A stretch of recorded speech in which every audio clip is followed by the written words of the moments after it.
Bien, buenos días. Siendo ya la hora, comenzamos la clase. Hoy día tenemos dos temas, entre hoy día y mañana dos temas. Hola. Tenemos los empaques, vamos a ver un poco más de las restricciones de los empaques, que ya hemos hablado harto de lo que es la pérdida de carga y cuando hay procesos, cuando hay reacción química y se produce en sólido, tampoco es bueno. Vamos a ver ahora un par de ejemplos donde los empaques son fijos y se cambian los componentes, ¿ya? Como para enfatizar de que ese coeficiente de transferencia de materia que uno tiene depende tanto del empaque como del sistema. El sistema es qué gas se absorbe o qué sistema se está destilando, ¿no? Eso vamos a ver. Vamos a revisar brevemente lo que usted ya maneja con la serie de ayudantías, porque mañana tienen un quiz. Y en el certamen también vamos a hablar del diseño de una torre empacada, tanto absorción como desorción y la forma de calcularlo. Entonces aquí esto resume en cierto modo los tipos de empaque, entendiendo que hay un tema de materiales, tanto para la pérdida de carga como el factor que es el área interfacial, ¿cierto? Que son los metros cuadrados de empaque por metro cúbico de empaque una vez que uno los coloca, ¿cierto? Como un paquete de cabrita. Uno dice cuánta superficie de la cáscara de cabritas tiene relativo al volumen que forman el paquete de cabrita, entendiendo que si uno lo mueve se vuelve a acomodar, entonces fuertemente dependiente de la fracción de hueco. Entender esa parte que es conceptual. Entender que uno en el empaque hay un compromiso entre pérdida de carga y alta área de contacto. Si quisiéramos mucha área de contacto, colocamos arena súper fina, pero no va a pasar nunca el aire o el líquido, va a costar que pase. Y si al contrario colocamos unas piedras muy grandes, la pérdida de carga es muy baja, pero el área de contacto no es buena, ¿cierto? Entonces por eso aparecen estos otros tipos de empaque que tienen cosas intermedias, ¿ya? Es decir, tanto lo interior como todos los intersticios se van mojando, ¿ya? Ahora si vamos al diseño en el caso de una absorción, acá tenemos típicamente la curva de equilibrio, ¿cierto? Como lo han visto en ayudantía. Acá también lo tenemos con asterisco, que este en el caso de MATLAB, ¿sí? Que les voy a mostrar un ejemplo con MATLAB para que visualicen distintas condiciones. Y en el caso de la absorción hay un reflujo, perdón, una razón líquido-gas mínima, ¿ah? Que es cuando toca el equilibrio. Entonces, por tanto, usted en algún punto va a tener que buscar la intersección de esta línea o decir, bajo esta condición de entrada de gas, porque es una absorción de entrada de gas, ¿en qué condición está en equilibrio? Al hacer ese balance, cuando yo calculo este X1 máximo que alcanza el equilibrio, porque uno dice, si tuviera una torre infinita, ¿cuál sería la composición máxima? Uno calcula esta pendiente como valor numérico, ¿no? ¿Sí? Esa es una forma, y por tanto encontramos una forma analítica para resolverlo. Lo mismo con desorción, pero ahí la línea de operación está por debajo, y lo que queremos hacer es justamente volver a tocarla, pero ahí decimos que esa línea de operación tiene que ser más pequeña, le bajamos la pendiente. Aquí se sube la pendiente y en desorción se baja la pendiente, ¿ya? No olvidar tener claridad conceptual qué es lo que le pasa al X2, al X1, indistintamente qué nomenclatura usted use. En el caso de la absorción, hay un aumento de composición, esta sería una entrada del gas, y esta sería la salida. Y en este caso, ¿qué sería el I1? Entrada o salida hacia absorción. Entrada, indistintamente si es cocorriente o contracorriente, entonces primero ubicarse con el entrada, salida, ¿ya? Dependiendo de la operación, porque uno se confunde con uno, dos, entonces mejor colocar entrada, salida y hacer su propio esquema para entender, ¿ya? Y luego lo que acabamos de discutir, lo de las pendientes. No es más complicado que eso, pero se equivocan a veces en cosas muy menores y no les va bien el error. ¿Estamos? No es complicado, no tiene ninguna complicación, es una receta. Obviamente detrás entienden conceptos, como por ejemplo que en la absorción hay calor de reacción, por tanto la curva se mueve, el efecto que tiene la temperatura en la absorción y en la desorción, que son distintos, la presión, si una molécula más grande, la difusión, el tipo de empaque, pérdida de carga, y vamos sumando aspectos más de la ingeniería, que es lo que ustedes hacen como profesionales, ¿cierto? Ustedes son todos estudiantes de ingeniería de procesos. Lo que buscamos es dar soluciones industriales, diagnosticar, proponer equipos, qué es lo que hace si tiene una corriente de gas con poca presión. Uno piensa inmediatamente en Westcraft o Venturi, ¿cierto? Ese tipo de cosas. Cuando tiene platos, claro, es más eficiente, pero hay más pérdida de carga.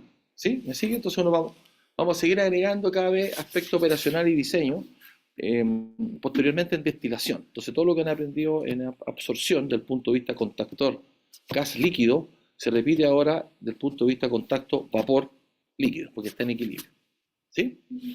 Y a eso sumen lo que han desarrollado en gas líquido, en el equipo de absorción gas líquido, que son burbujas, el líquido, en un clave son gotas en gas, ¿cierto? El área interfacial, el tamaño de gota, cuánto influye el área interfacial, ¿cierto? El 6G dividido en diámetro Soter. Y así seguimos sumando una serie de cosas que es la que estamos trabajando en eso. Entonces, comparen cuando llegaron y todo lo que han ido aprendiendo gradualmente.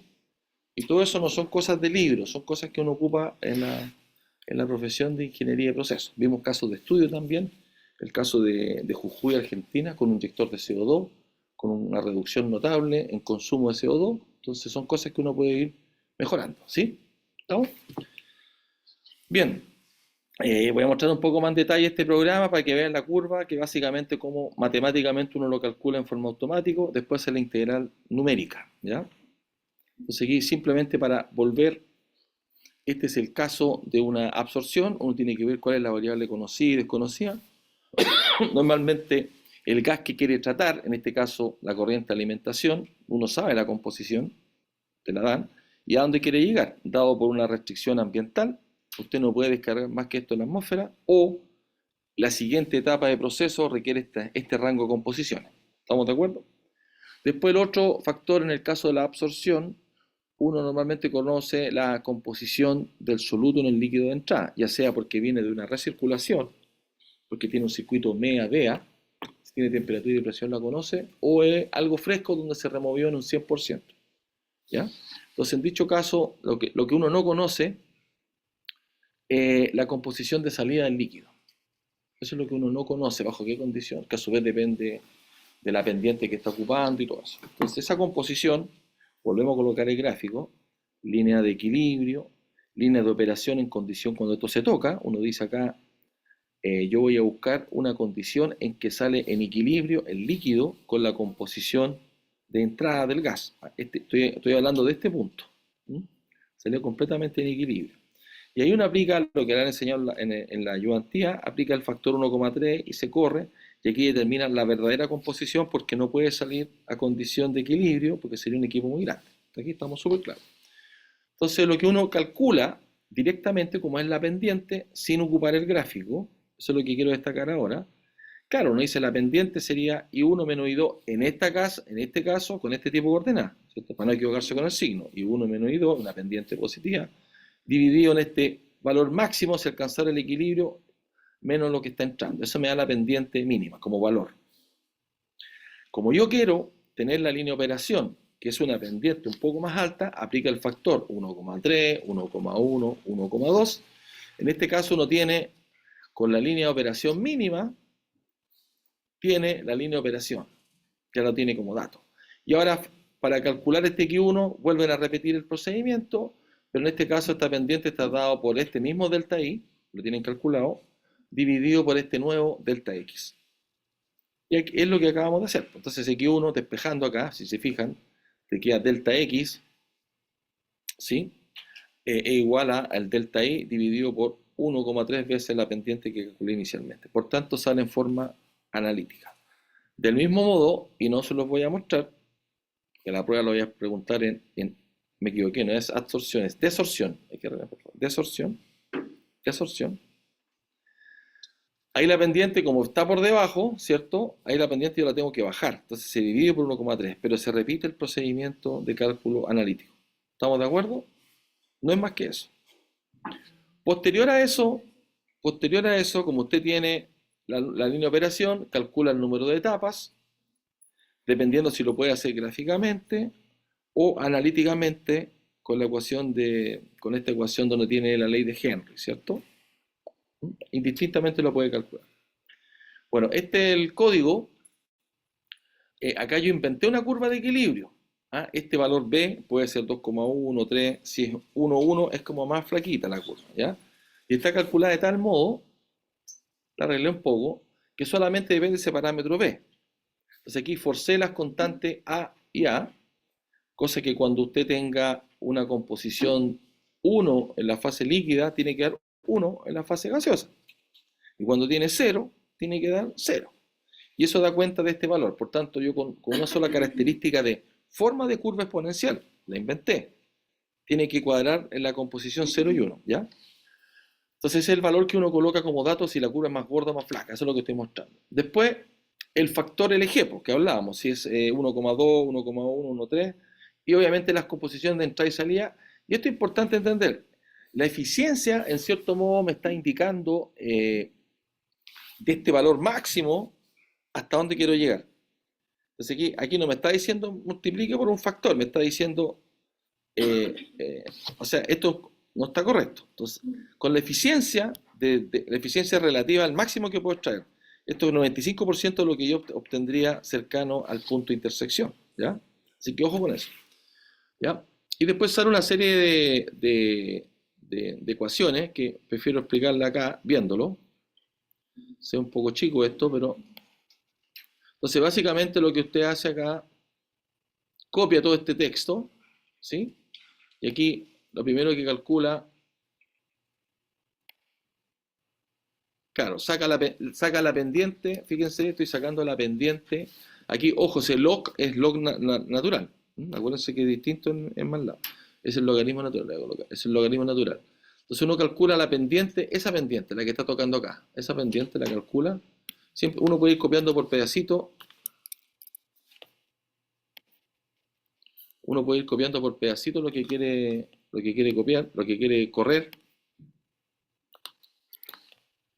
Corre ese pedacito de código. Ah, qué porfiado.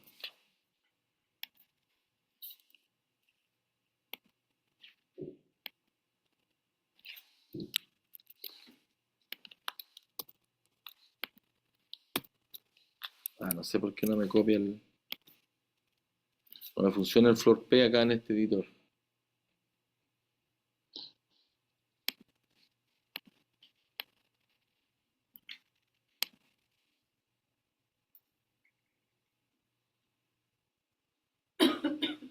Mira, no me deja copiar.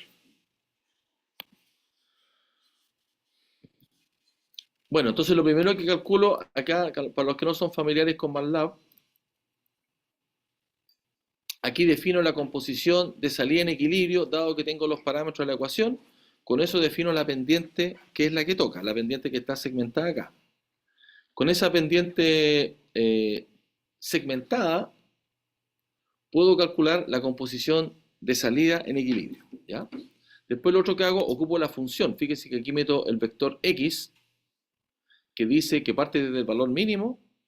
Aquí me doy cierta cantidad de pasos. Yo podría cambiar los pasos para que la curva me quede con más puntitos o con menos puntitos. En este caso lo voy a hacer con 10 puntos para que vean gráficamente lo que pasa con la curva de equilibrio y lo voy a correr hasta el rango máximo. Entonces me define un vector con valores de x. Lo voy a correr para que lo vean gráficamente.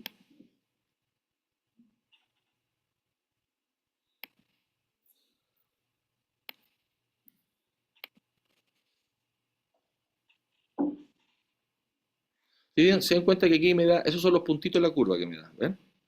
Por esta división de acá. Y aquí me calculó la curva, que es la curva de equilibrio, perdón. Bien digo, aquí me calculó la curva de equilibrio.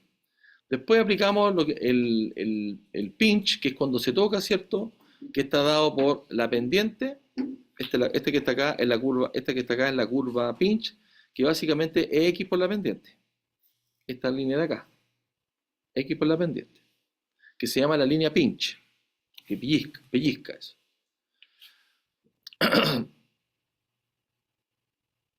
Después aquí defino el L sobre G. Y finalmente grafico, aquí me sale un gráfico súper largo porque están todas las líneas juntas. Este lo podría haber graficado por separado. Está graficado la línea pinch, está graficada la línea de equilibrio y la línea que toca esto.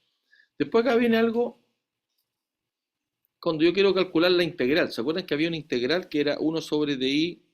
Entonces aquí lo que hago es saco una línea de equilibrio tal vez con más puntos, no me acuerdo. ¿Ya? Y después defino el DI que es fijo y aquí está la integral que es la suma del DI que es fijo. Aquí importante, cuando hago divisiones de vectores, aparece punto slash. Entonces yo puedo trabajar con operaciones vectoriales. Si coloco slash dividido por un vector que tiene altos parámetros, no me va a funcionar. Punto vectorial punto slash quiere decir que vectorial o punto asterisco se multiplican las. Es el único detalle para los no familiares con MATLAB. Y finalmente lo que nos importa nos da el número de etapas, que en este caso son etapas teóricas, 9,6. Debería dividir por 0,6, 0,7 porque me da la etapa y las composiciones. Solamente voy a cambiar acá para exagerar, voy a colocar un 1,1 de la curva de equilibrio. Voy a cambiar estoy inventando acá, voy a cambiar la composición del gas de entrada un poco más alta, a ver qué pasa. Ahí me da 19 etapas.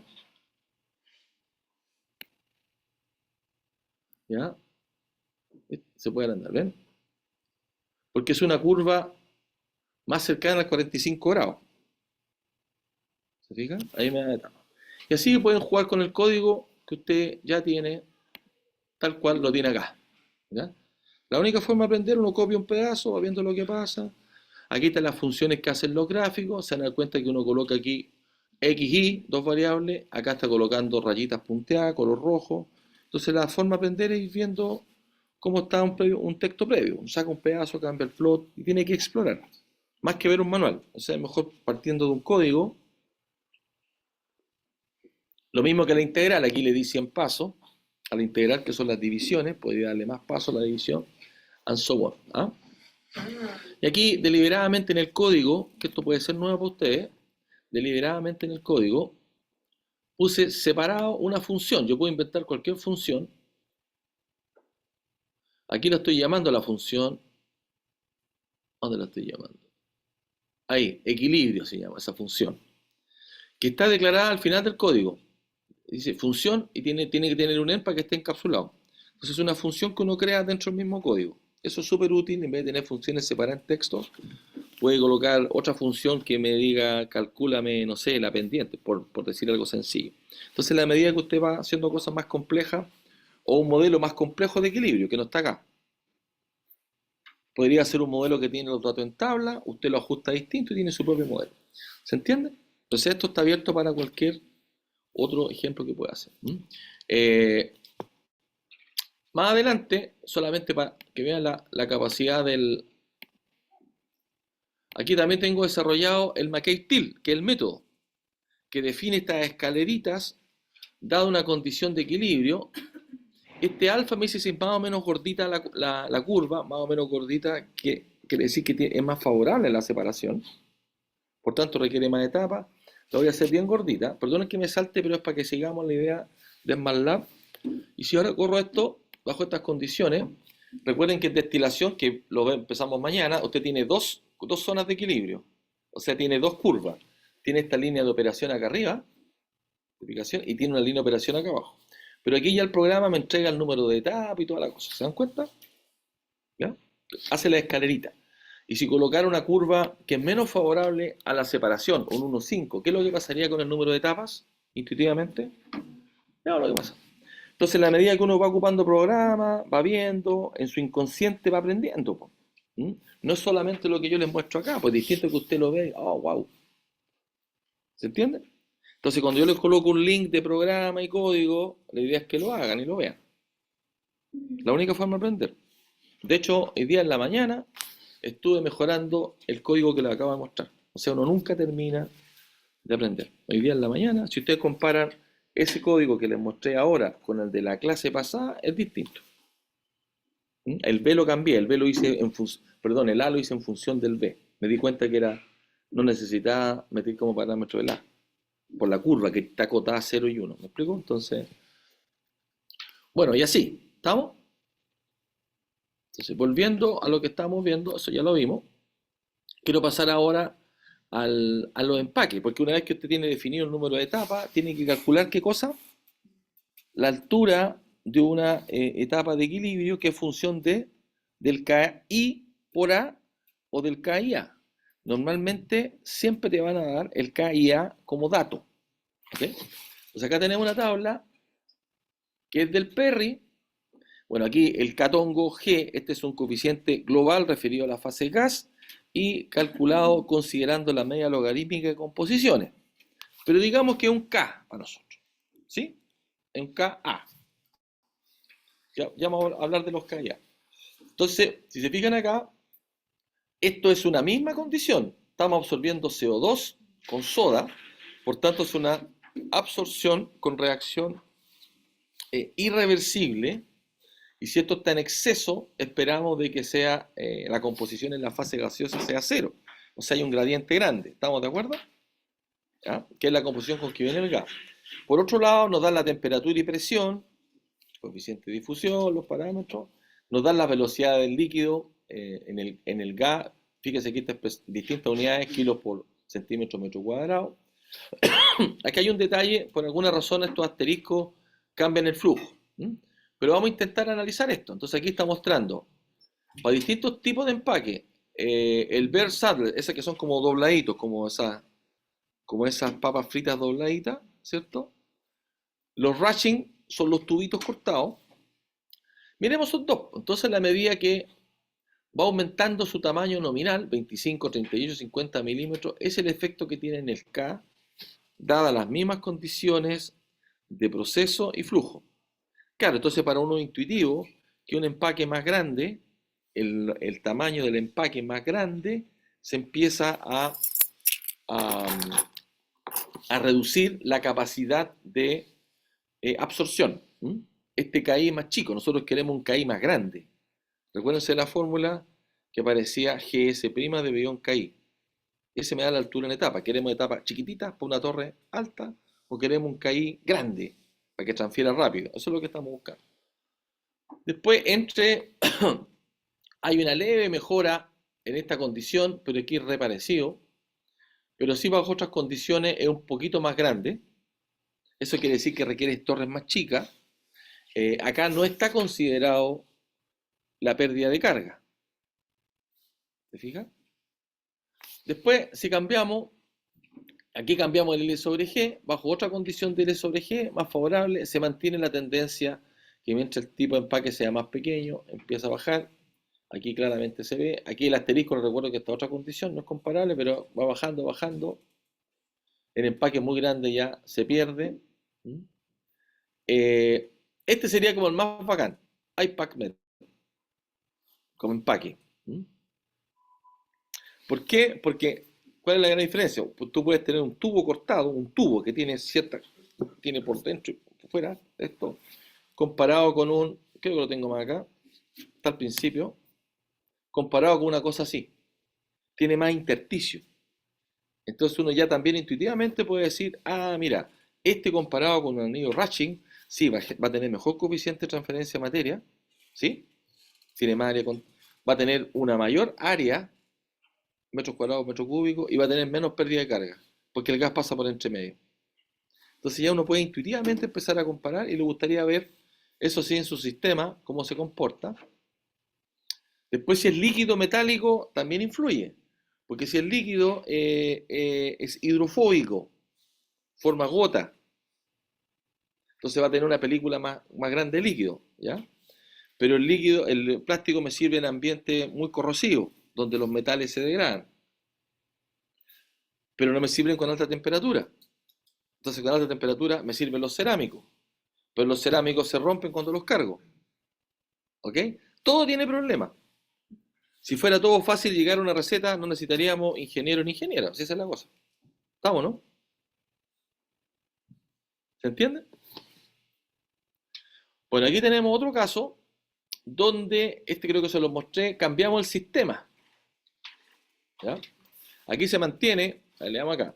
Norton es una compañía que produce empaques y hace experimentos. ¿Ya?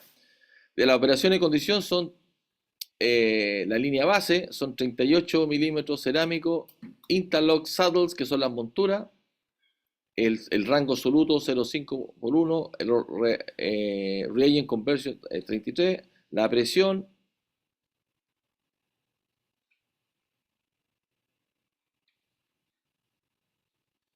¿Ok? Entonces, aquí, ¿qué es lo que tenemos? Tenemos fijo un solo tipo de empaque. ¿Ya? Un solo tipo de empaque. El empaque está fijo, las condiciones se han tratado de mantener. ¿Sí?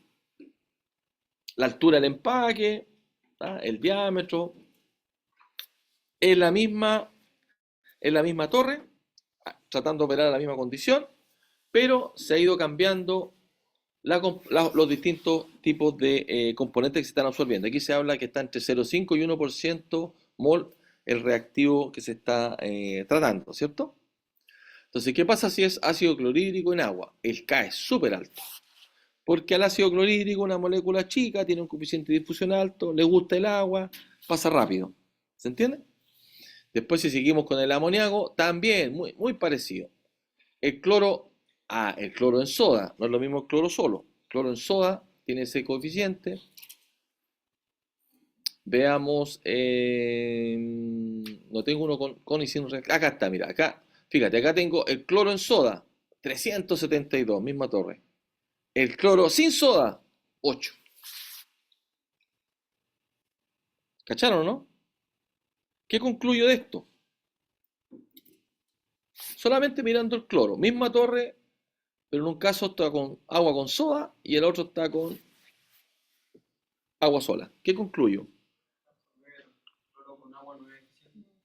Sería una torre muy grande. Es lo que hemos hablado todo el rato. Hablamos de solamente equilibrio de Henry, te da ese gradiente chiquitito. Después lo tenemos con un químico intermedio, MEA, DEA, y después lo tenemos con una reacción irreversible.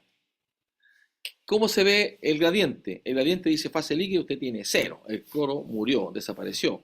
Y el gaseoso se mantiene. Es el delta más grande, tiene una gran fuerza impulsora. ¿Se entendió? Lo que se traduce, como tiene una gran fuerza, acuérdense que el Na, los moles, son el área por el gradiente por el coeficiente. Como el flujo es tan grande, cuando calculo el K es gigante. ¿Ya? ¿Estamos de acuerdo? O sea, así de grande prácticamente 30 veces, ¿cierto? 30 veces más alto. Por tanto, ¿qué implicancia tiene este valor sobre la altura de la torre si fuera igual torre, para alcanzar la misma nivel de conversión? ¿Qué implicancia tiene? ¿Tiene más etapas o tiene más etapas o tiene etapa unitaria más alta? En realidad, con este numerito nos indica que tiene una etapa de equilibrio que son más grandes. Ahora, el número de etapas no lo sabemos, necesitamos la curva de equilibrio. Probablemente también tenga más etapas. ¿Se entiende? Porque ahí necesitamos la curva de equilibrio para poder determinar el número de etapas. Aquí, por favor, para no confundirse. Seguro que si el K, independiente de su fórmula, seguro si el K es muy distinto, va a implicar que la altura de una etapa de equilibrio, en este caso, es muy grande, comparada con esta, que es 30 veces más chica, porque 1 sobre K, ¿cierto? ¿Estamos de acuerdo? Pero no podemos hablar sobre los números de etapas, porque el número de etapas depende de la curva de equilibrio. Entonces hay una curva de equilibrio que es cloro-agua, una curva de solubilidad, y hay una curva de equilibrio que es cloro con soda, distinta. ¿Ya? ¿Estamos de acuerdo? Entonces, en los empaques es importante considerar la reacción, qué moléculas están involucradas para calcular el KIA, que es el simple para nosotros, que es un coeficiente global relativo a la interfase gaseosa, o el KG, que es un K global referido a la media logarítmica de las composiciones, ya cuando no es ideal. ¿Ya? Intuitivamente el área de empaque son los metros cuadrados por volumen de empaque instalado. Si yo tiro puras pelotitas, que puede ser un empaque perfectamente, pura esfera, de hecho en absorción son partículas, ¿sí? Y yo mido cuánto volumen tiene y calculo cuántas partículas, veo la superficie de cada una, determino la fracción de gas. Esta fórmula es muy parecida a la que usamos el área interfacial gas líquido. La única sutileza que acá tiene es, bueno, 6 veces la fracción de las partículas, volumen, fracción volumétrica de partículas, dividido por el tamaño de partícula. No está dividido por 1 menos fracción de partículas, porque aquí está calculada el área relativa al volumen completo, que incluye las partículas y el intersticio. ¿Estamos de acuerdo? Porque yo también podría calcular una área interfacial de gas relativa al volumen total, que incluye burbujas más líquido. Y sería sin dividido en 1 menos EG. Cuando yo divido en el caso del gas 1 menos EG, estoy diciendo que es relativa al volumen de líquido. Así que no se van a confundir porque esto también lo preguntamos en el certamen. ¿Ya? Esa es la diferencia con esta. Porque acá nos interesa saber, cuando tú cargas, tú tienes un volumen de empaque. Tú empezaste a tirar, te queda un volumen así, tiene el diámetro que es fijo y tiene una altura. Ah, este es mi volumen. Entonces, para ver cuánta área interfacial tengo, necesito el parámetro del empaque, que me dice que usted tiene tantos metros cuadrados por metro cúbico. ¿Ya? ¿Mm? ¿Sí? Es que área interfacial es un concepto más amplio.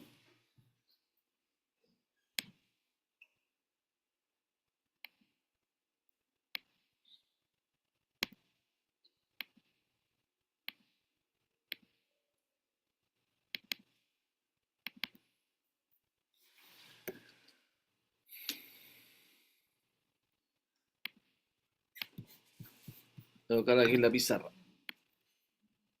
Como le decía, un concepto más amplio.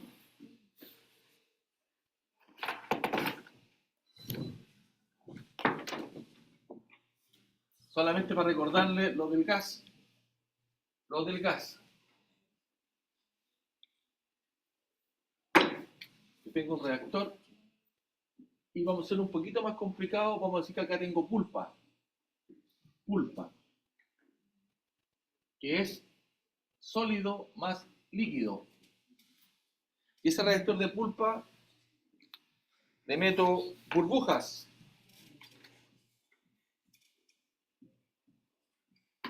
Entonces, para efectos de cálculo, a mí me interesa saber cuál es el área de contacto que tienen las burbujas relativo a la pulpa. También lo puedo hacer relativo al solo líquido. ¿Ya?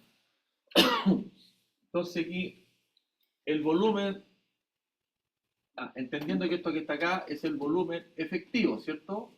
Que es el volumen del mecánico multiplicado por 1 menos fracción de partes. ¿Ah? Si tiene agitador, tiene impeller, estamos claros que esa parte ya la pasamos, ¿cierto?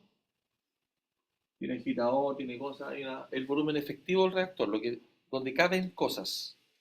¿Ya? Entonces, eh, el volumen de gas va a ser el volumen efectivo por fracción de gas. El volumen de líquido solo va a ser el volumen efectivo por 1 menos descontando el gas y descontando la fracción de sólidos. ¿Cierto? Porque hay una fracción de sólido. Aquí tiene distintas cosas que se están sumando. Tienen partículas sólidas, tienen burbujas y tienen líquido. Entonces el volumen del líquido, tengo que contar eso. El volumen de sólido está dado por el volumen efectivo. El volumen efectivo es el volumen del líquido más el volumen del sólido más el volumen del gas. Por la fracción volumétrica del sólido. Entonces cuando hablamos de área interfacial, yo puedo definir una área interfacial relativa a qué volumen. Volumen efectivo. Nunca va a ser el volumen total mecánico, no tiene mucho sentido, ¿cierto? Volumen efectivo, volumen de pulpa, volumen de solo líquido. ¿Sí? Entonces lo que normalmente ocupamos, área de gas sobre el volumen de pulpa sería 6 veces la fracción de gas dividido en el diámetro Soter. Y como es volumen de pulpa, tengo que excluir el gas, me quedaría 1 menos Eg. Si quisiera el área de gas sobre el volumen de líquido, dígame usted, ¿qué tendría que hacer?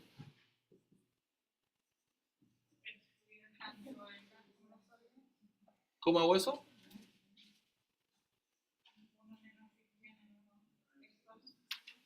Listo. Pregunta de prueba resuelta. Más que saber la fórmula, ¿qué es lo que me interesa? Entender lo que tengo. Estoy sumando cosas. Aquí son aditivos, aquí no hay sales disueltas. ¿Ya? ¿Sí? Aditivo. Ahora, ¿qué pasa con los empaques? Con los empaques, en un empaque yo tengo un anillo ratchet, ¿cierto? Que tiene su espesor acá, tiene su área, un anillo ratchet, y empiezo a llenar un equipo con empaque aleatorio. Empiezo a llenar con empaque, y esto me va a generar una altura, H de empaque. Pero como el diámetro es conocido, yo conozco el volumen del empaque. Volumen de empaque. Como sé cuántas kilos cargué, cuánta masa cargué y sé el peso de cada uno, no sé, puedo determinar la cantidad. Entonces tengo aquí la cantidad de empaques por su área. ¿Cuánta área tiene cada uno? Yo lo mido, pesco esto, mido. ¿Cuántos metros cuadrados tiene esta geometría? ¿Así? Entonces, en ese caso, si uno aplica también la misma fórmula, va a llegar que va a ser 6 veces. Ah, pero la cantidad va a depender qué tan ordenadito están. ¿Ah? Entonces, suponte que yo los coloqué todos ordenaditos, uno arriba de otro. Como está la base de los anillos Ratching de la torre de destilación de plato, se colocan así ordenaditos para que distribuyan el flujo. No están funcionando como empaque. ¿Sí? Están ordenaditos. Si yo los pusiera todos ordenaditos, el factor de huecos es chico. Si yo los pusiera aleatoriamente, mira, uno así, uno acá. No sé si ven la diferencia que me va quedando más factor de hueco. El factor de hueco yo no lo sé, no lo puedo saber a priori, no lo sé. No se sabe el factor de hueco. Entonces, porque si yo pesco este tarro y lo muevo, se ordena. Si tengo partículas, lo muevo y se ordena. ¿Ya? De hecho, varias veces nos piden estudiar el factor de hueco, lo llenamos con líquido a veces para ver cuáles son los intersticios. ¿Se explica? Esto yo lo lleno y le echo un volumen de líquido. Ahí se lo intersticio. ¿Sí? El factor de hueco tiende a ir disminuyendo a partir de la operación, como se va acumulando los espacios. Debería porque se mueve, estas cosas se mueven. Sí, pero lo importante es que el factor de hueco tiende a estabilizarse como valor numérico en la medida que la razón diámetro del empaque versus diámetro del equipo es más grande. Disminuye la aleatoriedad. Para exagerarlo, si tengo una columna chiquitita, un empaque así, tengo más aleatoriedad en el valor de factor de hueco. Pero en la medida que baja, se estabiliza. O sea, es independiente. Si 3 metros, por decirte algo. O 30 veces. 30 veces el diámetro, ya el empaque no me preocupo porque se arregle o no. ¿Entiendes? ¿Ya? Entonces, en ese caso, yo calculo 6 veces la fracción de huecos en el empaque, dividido por el diámetro característico, porque tiene una geometría distinta. Diámetro característico del empaque. Y eso es todo. Y aquí me estaría dando, ¿qué cosa? ¿Qué interpreto de esa pura ecuación? Ahora, ¿qué interpreto? ¿Qué me está diciendo la ecuación? Metros cuadrados de empaque dividido por volumen torre. Volumen torre nomás, ¿sí? Estos son los metros cuadrados de empaque sobre metros cúbicos de torre. Esta sección, no tengo el empaque. No. Por eso no es dividido por 1 menos eje. ¿Se dan cuenta que es importante entender? Porque si yo quisiera, con esto del gas, yo también podría decir, calcúlame el área interfacial relativa al gas, a la fracción de gas. Y me queda solamente 6 dividido en diámetro. ¿Sí? Hay tres, en reactores químicos de dos fases, gas líquido, hay 3 formas de definir el área interfacial. En reactores de 3 fases, que es líquido, sólido, gas, hay más. Pero quiero que entiendan el concepto. ¿Sí? ¿La pregunta? Sí, quería acerca del volumen mecánico y volumen efectivo. En el tema de los empaques, ¿se está considerando el volumen mecánico? Es que no hay partes mecánicas. Sí, de repente hay uno que otro soporte para el empaque, pero no se considera. Es menor comparado con un impeller, con baffle. ¿Ya? Ya, sigamos entonces.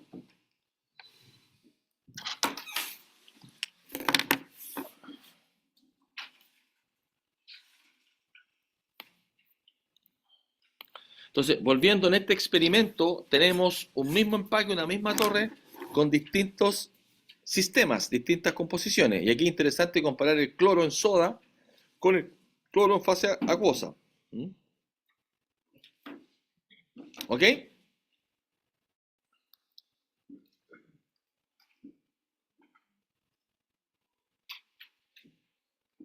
Ya. Y fíjense lo que dice acá.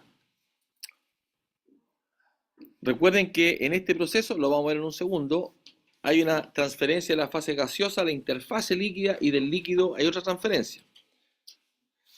Entonces, en este caso, cuando tengo cloro con soda, normalmente la fase gaseosa es la que limita la transferencia, la fase gaseosa. En el caso de cloro-agua, la fase líquida es la que coloca la resistencia a la velocidad. ¿Ya? Porque el gradiente es muy chico, el gradiente no te da. ¿Ya? Ya. Acá vamos a comparar también el mismo coeficiente, aquí está referido a un coeficiente a la fase líquida. Por la fase líquido, el KLA, que tiene unidades de tiempo solamente, en función de el flujo de gas.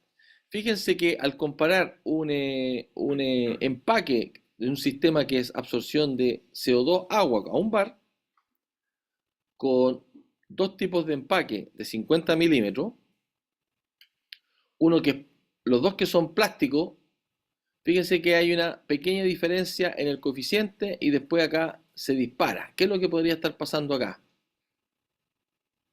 El coeficiente sube. ¿Qué creen que podría estar pasando acá? Exactamente. Turbulencia, se dispara. ¿Y por qué la diferencia entre los empaques? Porque tiene distintas geometrías. Este es el 50 milímetros del PAL y el high flow el que tiene más interfase. Entonces hay una. Para mí es sutil, pero. Perdón, no es tan sutil porque esto es una escala logarítmica. Pero no es tan significativa y error experimental. ¿Ya? Veamos este otro caso donde tenemos el high flow, que es uno de estos, plástico y cerámico, de 20 milímetros. Comparamos el coeficiente de transferencia de materia en fase líquida con la carga de líquido. Esta carga de líquido ocurre porque dependiendo del material, tú formas una capa más delgada o más, por un tema de tensión superficial. Los orgánicos se mojan más y forma una película más gruesa, ¿ya? Forman gota. Mientras que los metales son hidrofílicos, se forma una capa más delgada. ¿Y qué diferencia vemos acá respecto a la carga?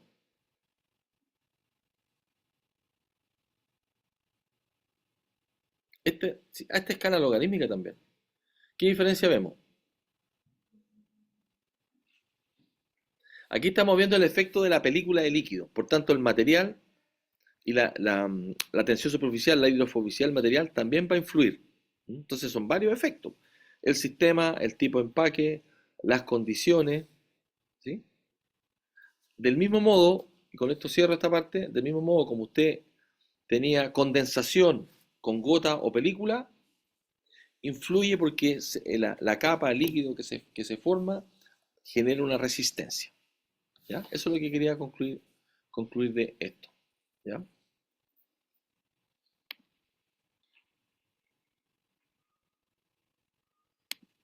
Ahora voy a pasar a otro tema.